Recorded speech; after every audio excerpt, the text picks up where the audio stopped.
Apa acara? Assalamualaikum warahmatullahi wabarakatuh. Kita lanjutkan kembali penyuluhan kita pada hari ini yang akan tampil yaitu dari perawat perwakilan neurologi yang diwakili oleh Sartika Marta Escape. Kepada Sartika kami persilakan dengan judul stroke.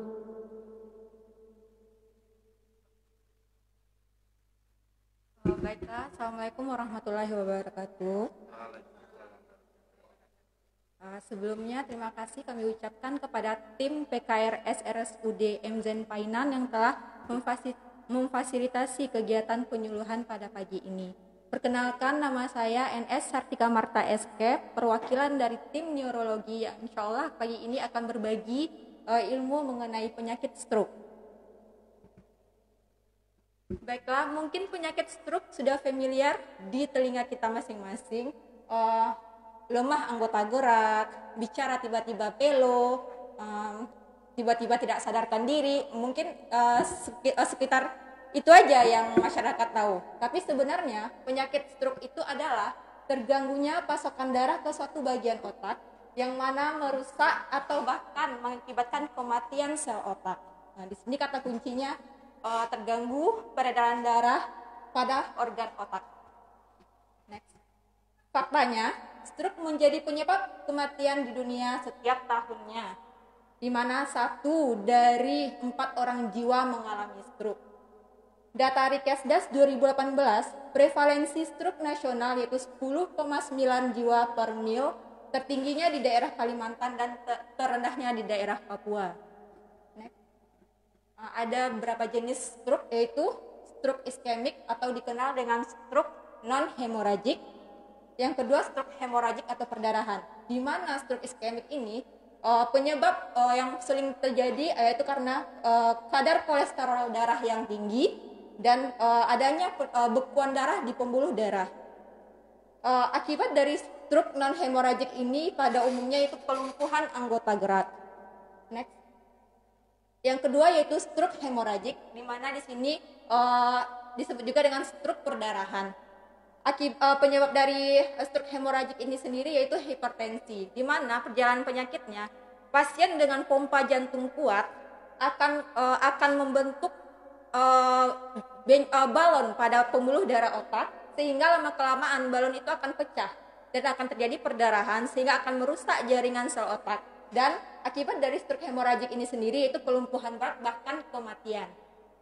Di sini kalau kita mengingat stroke, ketika kita mendengar stroke maka kita harus ingat slogan segera ke RS. Di mana maksud dari segera ke RS itu senyum tidak simetris atau mencong, gerak separuh anggota tubuh tiba-tiba melemah, bicara pelo atau bahkan si pasien sama sekali tidak mengerti dengan kata-kata, kebas atau rasa baal atau kesemutan pada sebelah anggota gerak, rabun pandangan satu mata atau kabur atau total tidak bisa melihat. Setelah itu rasa sakit atau pusing secara tiba-tiba. Nah, apabila Anda atau keluarga Anda merasakan hal seperti ini, segera ke RS. Di sini sering DPJP kami mengingatkan kita apabila mendengar stroke, kita harus berpacu dengan waktu, bukan berpacu dengan melodi. Next. Adapun faktor resiko dari stroke ini yaitu hipertensi, penyakit jantung, diabetes, kolesterol tinggi, usia lanjut, obesitas, merokok baik aktif maupun pasif, dan kurang olahraga. Harapan kita biar stroke ini bisa kita cegah dan tingkat kesembuhannya tinggi, maka yang tadi seperti saya sebutkan berpacu dengan waktu. Segera tangani stroke dalam jangka waktu 6 jam atau kurang.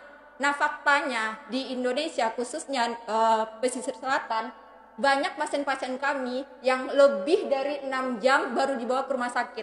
Malah ada yang berobat alternatif, urut tradisional. Nah, itu kesalahan besar sekali. Nah, di Indonesia 48-72 jam masa onset baru pasien dibawa ke rumah sakit. Adapun upaya Kementerian Kesehatan dalam mencegah stroke yaitu dengan cerdik.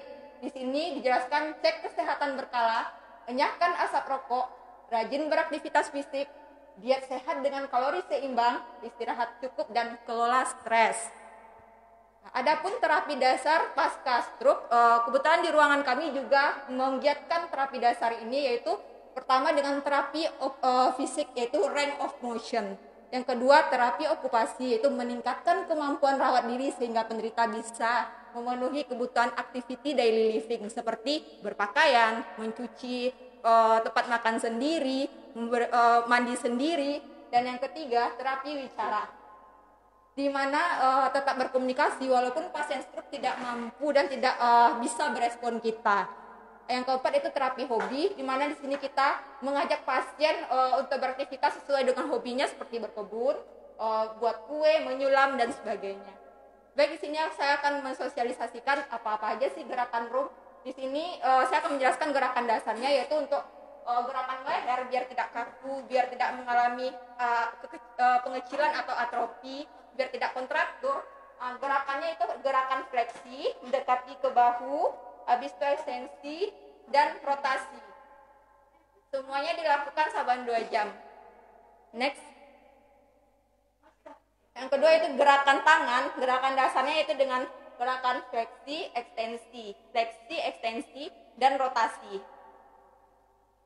Bagi pasien yang lemah sebelah anggota gerak, dia bisa menggunakan anggota gerak yang kuat.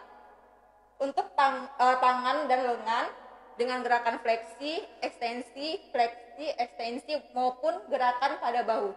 Fleksi, ekstensi. Begitupun dengan ekstremitas bawah.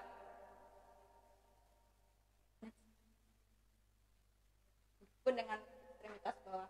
Baiklah, di sini saya tekankan, ketika kita mendengar kata stroke, maka segeralah ke RS. Baik di lingkungan tempat kerja maupun di rumah, silakan terapkan segera ke RS.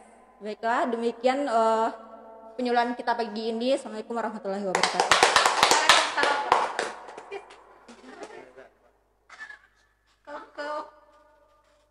Ya, sudah upload mungkin buat ruangan neurologi, sangat bermanfaat sekali penyuluhannya tentang stroke, di mana dapat kita ketahui kalau kita terjadi serangan stroke sebelum 6 jam sudah dapat penanganan, dibawa langsung ke rumah sakit.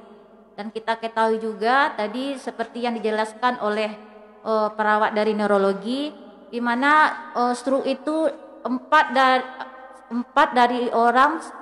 dari 4 terkena stroke. Ya, sangat memprihatin sekali ya. Ya, terima kasih.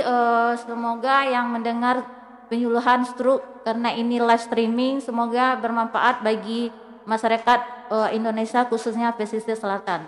Sekian, kami tutup. Assalamualaikum warahmatullahi wabarakatuh.